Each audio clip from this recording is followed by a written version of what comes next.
Growing up as an only child in a modest household taught me the value of resourcefulness and ambition from a young age. My parents, though not wealthy, managed to provide me with a solid education. "Alina, make something of yourself," they often encouraged. And so, fueled by their support, I pursued a career in fashion design. College was a transformative experience. It was there that I met Samuel, another aspiring designer who matched my determination and creative flair. We bonded over endless nights spent sketching and sewing in the studio, sharing dreams of the fashion empires we admired and the revolutionary designs we hoped to create someday. "Alina, your imagination is boundless," Samuel would say during one of our late-night brainstorming sessions. "Ever thought about starting your brand?" His enthusiasm was contagious, and it spurred thoughts of creating something truly unique. After graduation, Samuel and I married in a simple ceremony attended by a handful of friends and family. Our vows were pledges of support for each other's dreams and aspirations, as much personal as they were professional. However, tragedy struck soon after when I lost both my parents to a sudden flu outbreak. The grief was overwhelming, but it brought with it an unexpected inheritance, a house and $800,000. It was a painful way to come into such means, yet it offered us a foundation to finally start the fashion line we'd always envisioned. "We shouldn't let this opportunity slip by," Samuel suggested one evening, surrounded by old fabric samples and design drafts. Motivated by our shared vision, we launched our clothing line from the inherited house. I took the lead on the creative front, designing and sewing our initial prototypes, while Samuel handled the business side. When our debut collection sold out quickly, our excitement was palpable. "It's happening, Samuel. People love what we're creating," I exclaimed. His proud response, "You're incredible, babe," filled me with warmth and reassurance. As our business flourished, so did our family. Balancing motherhood with our expanding company was daunting at first, but I soon discovered my strength and adaptability, managing sketches and fabric choices with a baby on my hip. "You're doing marvelously," Samuel would remark, admiring my ability to blend parental duties with professional demands. The arrival of our second child only deepened my resolve and our commitment to both our growing family and our business. Over 13 years, our routine settled into a steady rhythm of family and work life. I poured my heart into our company and our children, while Samuel's role increasingly took him abroad to secure fabric deals and expand our brand. His trips became more frequent and his absences longer, which sometimes left me with a sense of unease, though I attributed it to the normal stresses of balancing a growing business with family life. I focused on maintaining a joyful home, keeping our children happy, and our business thriving, even as the dynamics between Samuel and me began to shift subtly. Our conversations at dinner had dwindled to mere whispers, and gradually, Samuel and I found ourselves in separate beds. One stormy night, while Samuel was away on what was supposed to be a business trip, a call from my friend Georgia changed everything. Her voice wavered as she spoke. "Alina, I wasn't sure if I should tell you, but I saw Samuel downtown today." I tried to dismiss it casually. "Oh, probably just another meeting," though my heart sank with doubt. "No, Alina. He wasn't alone. He was with a young woman, and they seemed close." Her words hit me hard, and although I wanted to deny it, suspicion crept into my thoughts. When Samuel returned, the air between us was charged with tension. Finally, one quiet evening, I gathered my courage and confronted him in our silent living room. "Samuel, are you seeing someone else?" He didn't seem shocked by my question. Instead, there was a weary acceptance in his eyes as he nodded. "Yes." The simplicity of his confession felt like a betrayal. "How long?" I demanded, a mixture of anger and hurt in my voice. "A few months," he confessed, avoiding my gaze. "It just happened. It just happened," I retorted, my sadness turning into fury. "Things like this don't just happen, Samuel. You made a choice." He offered no defense, only a tired resignation. "What do you want to do?" he asked. Thinking of our children and the life we had built, I knew the betrayal was too profound, the gap too wide to bridge. I want a divorce. To my surprise, he didn't object. If that's what you want, I won't fight you. And just like that, after 13 years, our marriage was ending. Not with a battle, but with a quiet surrender. We divided everything evenly. I kept the house and we shared custody of the kids. The entire process was handled with unsettling efficiency, as if dissolving just another business transaction. Life after the divorce was a mix of highs and lows. The house felt emptier, and the children, sensing the shift, clung to me more. I immersed myself in work and parenting, dedicating every moment to keeping our lives stable. At a community event on Saturday, a friend introduced me to Luke, a widower with a warm smile and a gentle demeanor. Alina, meet Luke. He runs a legal practice, she said, bridging the gap between us. Luke extended a friendly hand. Nice to meet you, Alina. I've heard a lot about your designs. I laughed it off. Thanks, but it's just a lot of late nights fueled by caffeine. We connected instantly, discussing everything from parenting challenges to our careers. Luke, a lawyer, was practical and grounded, a refreshing contrast to my creative whirlwind of a life. It must be tough running a business and managing 2 kids on your own, he empathized. It's like a circus, but we manage, I replied. And you? How's solo parenting treating you? He sighed, a touch of melancholy in his tone. It's not easy. Lily misses her mom a lot, but we take it one day at a time. Our friendship deepened from there. We met for coffee while the kids played, and it was comforting to have someone who understood the trials of single parenting. Luke's steady presence became a reassuring constant in my life. A few months later, while the kids were absorbed in a movie, Luke and I sat on the porch, enjoying the cool evening air. Alina, I've been thinking, Luke started, hesitating a bit. Would you be interested in going out sometime, just the 2 of us? His question caught me off guard. It had been quite a while since I'd even thought about dating. Are you sure that's a good idea? We both have our kids to think about, I replied, a bit wary of complicating things. He smiled reassuringly. That's exactly why it makes sense. We understand each other's lives, the whole package. Dating Luke felt like a refreshing new start. He was thoughtful and straightforward, traits I had grown to appreciate deeply. The kids loved him too, and Lily, with her bubbly personality and infectious laughter, quickly won a special place in my heart.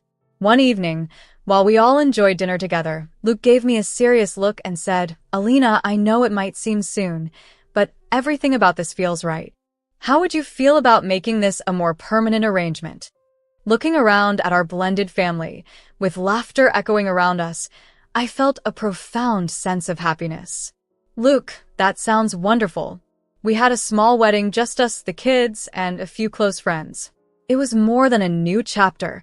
It was a fresh beginning, a new story filled with hope for happiness that I hadn't let myself fully imagine before. But then, one afternoon, the calm was shattered by a call from Samuel, whose name flashing on my phone filled me with dread. Alina, I'm filing a lawsuit against you, Samuel declared, his voice filled with hostility. You took more than your fair share in the divorce. Thanks to my new father-in-law, I have top lawyers now. We're going to make sure I get what I deserve. And I'm not stopping there. I'll take everything from you. His words were like a punch to the gut. You can't be serious, Samuel. We settled everything fairly, I protested. Fair? Do you think you left me any choice? You're going to pay for what you did. You were never a good wife, and now you'll see what happens when you cross me, he sneered, ending the call with a smug laugh.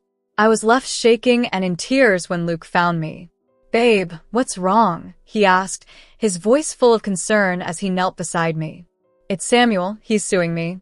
He says he wants everything, claiming I cheated him in the divorce, I managed to say through my tears. Luke's expression hardened. He won't get away with this, Alina. I'll take this to court myself. We'll fight him, and we'll win. He has no basis for any of this. His assurance was comforting, but it was clear that a storm was brewing. Weeks later, the situation escalated when I encountered Samuel and his new wife, Diana, at the school parking lot. Diana gave me a malicious smirk. Looking pretty rough, Alina. Bet Luke's going to bail soon too, huh? Samuel added loudly, enough for others to hear. Yeah, Alina. Look at you and these kids. Maybe I should take them too since you can't handle anything right. The murmurs from other parents were humiliating. You need to shut your mouth, Samuel.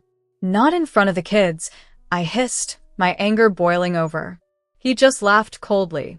Can't handle the truth? See you in court, Alina. They walked away, leaving me there, seething and humiliated, but determined to stand strong. The passion within me had been ignited. This was no longer merely about safeguarding my assets. It was about preserving my self-respect and securing my children's futures. We need to delve deeper, Luke. There's more beneath the surface of this lawsuit, I declared upon arriving home. Luke was quick to concur. Let's hire a private investigator, someone who can discreetly unearth whatever Samuel is concealing. The following day, we engaged a highly recommended PI known for his tact and thoroughness. After briefing him on the entire scenario, Samuel's unexpected lawsuit, his threats, and his new lifestyle, I made my expectations clear. Mr. Hudson, I need to understand who he's associating with, what maneuvers he's making in his business. Everything, I instructed. The PI, jotting down notes, assured me he would begin immediately. You'll have all the details soon. The ensuing weeks were a blur of anxiety and anticipation, waiting for any update from the investigator. When my phone finally rang with news, my heart thumped so vigorously that I struggled to speak. Mrs. Lukes, I've discovered some alarming information about your ex-husband. Mr. Hudson began without any preamble. Tell me everything, I responded, bracing myself for the worst. Well, it appears Samuel has been engaging in several dubious activities. Most shockingly, he's involved in a relationship with an underage girl. I have conclusive evidence of this, he reported. Shock and disgust overwhelmed me. That's appalling. Can we use this in court? There's more, Mr. Hudson continued. He has been covertly undermining your business, enticing your clients and key staff with better offers to switch to his side. The betrayal was profound, feeling like a sharp stab. He's attempting to obliterate me and my company, I uttered, fury now overtaking my initial shock. Yes, and there's proof of him trying to sully your reputation too. He bought a batch of subpar products and released them under your brand name to damage your image, Mr. Hudson added. After the call, I swiftly shared the details of Samuel's affair with his current wife, Diana, who had scorned me previously. Although it was a small act of retribution, she needed to witness the true character of the man she was defending. Within hours, Diana called me, crying uncontrollably. Alina, I'm so sorry. I've seen the emails. How could he? I was terrible to you, and all the while, Samuel was. Diana, calm down, I interrupted, my anger softening somewhat at her distress. What's done is done. I believe you weren't aware. She sniffled. I want to help you, Alina. I want to get back at him. Cautiously, I agreed to meet her at a local cafe. When we sat down, Diana pushed a folder across the table. These are documents and emails from Samuel. He's been diverting clients from your company to his. He's planning to ruin you completely. Flipping through the documents, the full extent of Samuel's treachery was starkly evident. He had laid a trap to discredit me and seize my business for a fraction of its worth. I looked up, meeting her gaze. Diana, thank you for bringing this to me. Let's not let Samuel know we're aware. We need a strategy. She nodded, wiping away a tear. Anything you need, Alina. I'm with you. As the court hearing approached, the alliance between Diana and me grew unexpectedly strong.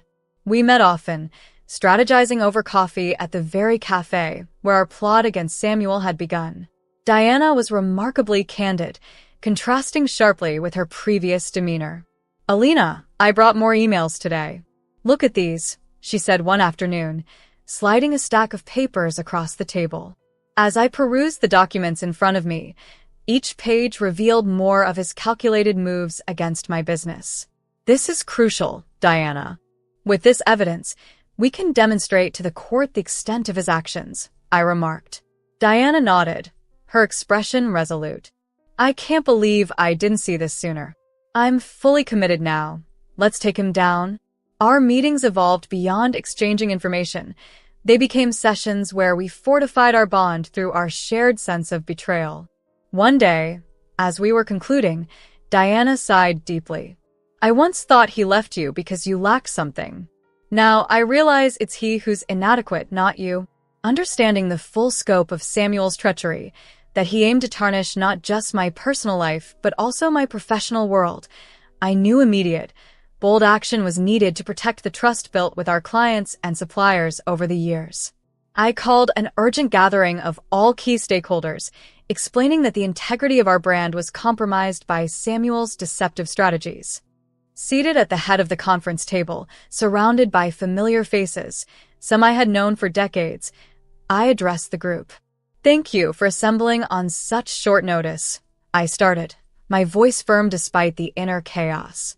You might have heard troubling rumors about our company. Today, I want to clarify the facts.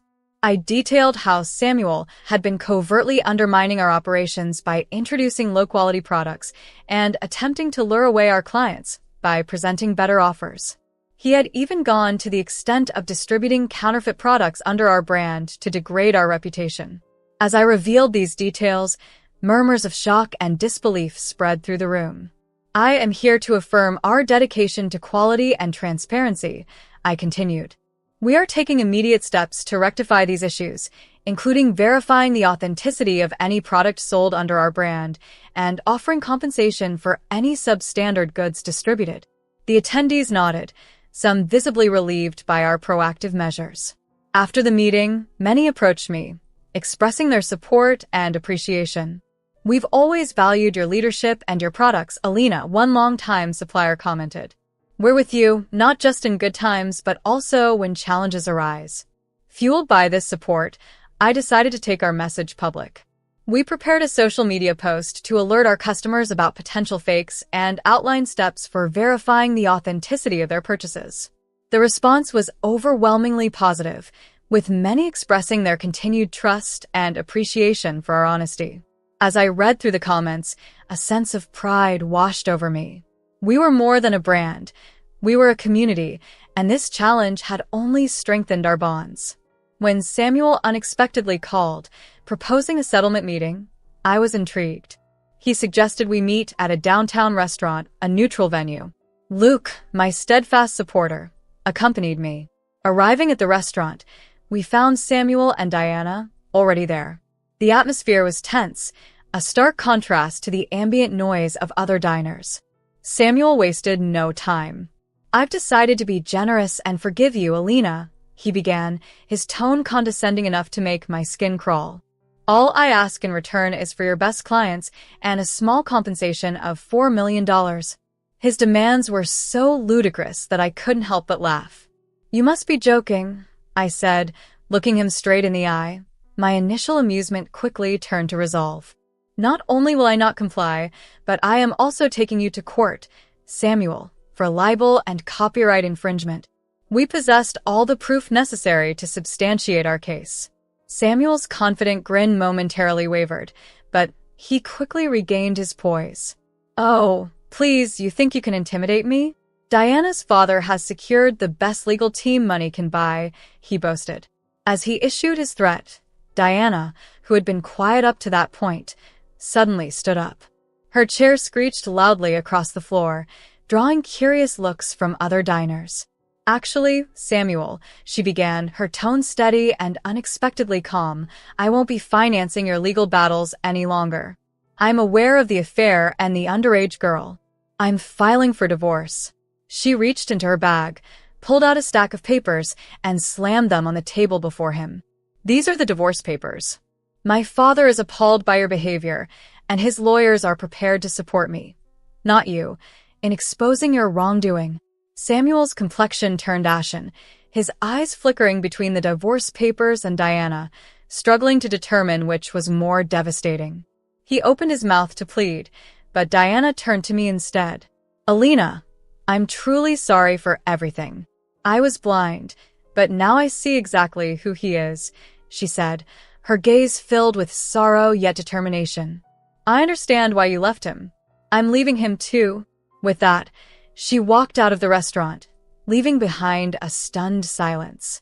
Samuel's previous confidence dissolved into desperation. He fell to his knees, pleading, Please, Don't let this ruin me. Think of my career, my life. We left him there, kneeling on the floor of the restaurant, and I walked out feeling a mix of relief and triumph. Samuel's schemes to undermine me had not only failed, but had spectacularly backfired. The court later found him guilty of unfair business practices and ordered him to pay compensation. His reputation was ruined, and his unethical dealings had left his company not just unstable, but ultimately bankrupt. In an ironic twist of fate, I was offered the opportunity to buy out his company, a strategic move that expanded my business and solidified my position in the industry. It felt like reclaiming a part of my past that Samuel had tried to tarnish. One morning, as I reviewed new designs for the upcoming season in my office, Luke popped his head in, wearing a grin. "Hey, got a minute?" I looked up, smiling back. "For you always. What's up?" He leaned against my desk, his eyes twinkling with excitement. "Now that all this mess with Samuel is over, why don't we do something fun? Just you, me, and the kids. A week of sun, sand, and no business talk, just family time." As we began planning our getaway, the phone rang. I answered, expecting another business call, but was surprised to hear Diana on the other end. "Alina, hi. I just wanted to check in with you," she began, her voice tentative. "Diana, hi. It's good to hear from you. How are you holding up?" I asked, my tone filled with genuine concern. "I'm doing okay, considering. The divorce is moving forward, and it's messy but freeing in a way," she replied, a small laugh escaping her. "I'm glad to hear you're finding some peace in all this," I said. "And thank you again for everything. We couldn't have resolved this without your help." After hanging up, I leaned back in my chair, reflecting on the dramatic changes. From adversaries to allies, the journey with Diana had been unexpected but profoundly impactful. Later that day, I gathered my team at the office to announce the return of stability to our operations and to celebrate the loyalty and hard work everyone had demonstrated through the challenging times. "As you all know, it's been a rough 8 months," I began, surveying the group of faces, some weary but all relieved, around the room. "Despite all the challenges, our journey has only made us stronger, and it's primarily due to your unwavering commitment and toughness." The meeting concluded with a spontaneous celebration as cakes and beverages emerged, allowing everyone to unwind and enjoy a shared sigh of relief. Later that evening, back at home with Luke and the kids, I experienced a sense of happiness that had been elusive for quite some time. We gathered around the dinner table, filled with laughter and chatter about our upcoming beach vacation. This chapter in our lives concluded not with any regrets, but with a renewed appreciation for the relationships that had been tested yet ultimately fortified. Now we look forward to creating new memories, discovering fresh joys, and embracing a restored sense of tranquility.